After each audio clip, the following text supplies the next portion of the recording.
Ça va très bien. Donc je suis toujours en CDD, c'est ça? Ouais. Le CDD est renouvelable combien de fois? C'est deux à Castaner. Oui, alors.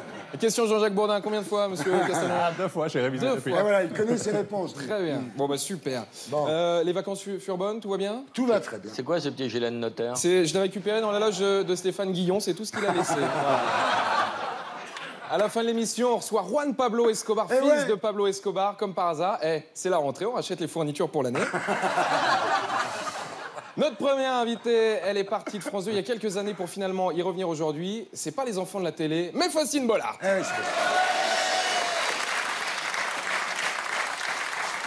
Ils sont malins chez France 2 parce qu'ils ont attendu que vous ayez fait 2 enfants pour vous débaucher d'M6. Hop, dans le congé maternité.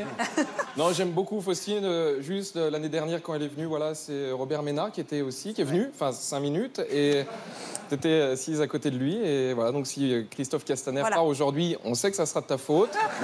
Non, en plus, quand il y avait Ménard, à l'époque, t'avais été très gentil. Tu animais le meilleur pâtissier. Tu avais ramené des têtes de nègre et tout. C'était adorable.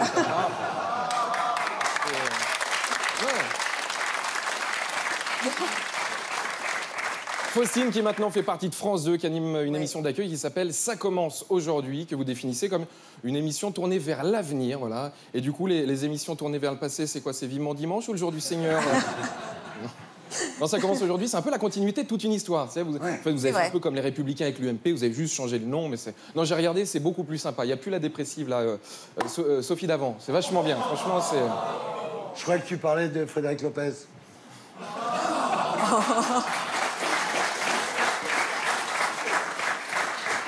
Donc, propose qu'on te pixelise. Mais c'est pas mal, ça va dans les deux sens. Pixelisez-moi. Donc on a perdu l'invité la semaine prochaine. Ça, OK. Notre deuxième invité, c'est le porte-parole du gouvernement. Donc quand il parle, c'est un peu la voix d'Emmanuel Macron qu'on entend. Du coup, je suis très impatient d'être quand Thierry lui demandera si Sucé s'est trompé. C'est Christophe Castaner.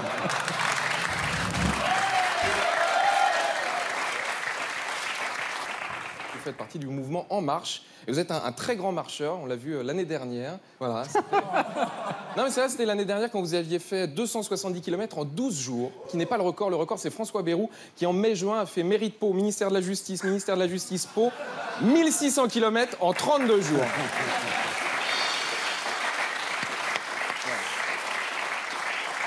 Non, c'est vrai. Non, mais c'est bien, à l'heure où la cote de popularité d'Emmanuel Macron recule, vous, les marcheurs, vous continuez d'avancer. Et voilà, vous connaissez le dicton, si tu avances et tu recules, comment veux-tu que la courbe bascule? Christophe Castaner, porte-parole du gouvernement. En gros, donc voilà, vous êtes chargé de porter la parole du gouvernement auprès des médias. Bien sûr. Quel boulot pas évident, quoi. C'est tous les matins vers 7h30, 8h, vous devez faire une radio, une télé pour une interview. Nous, à cette heure-là, on a la gueule dans le cul. Lui, il se fait engueuler par Jean-Jacques Bourdin. Franchement, bravo. On peut l'applaudir très, très fort. Thierry, notre troisième invité. Après la femme à barbe, on reçoit le plot de chantier vivant. C'est C-Boy, mesdames et messieurs.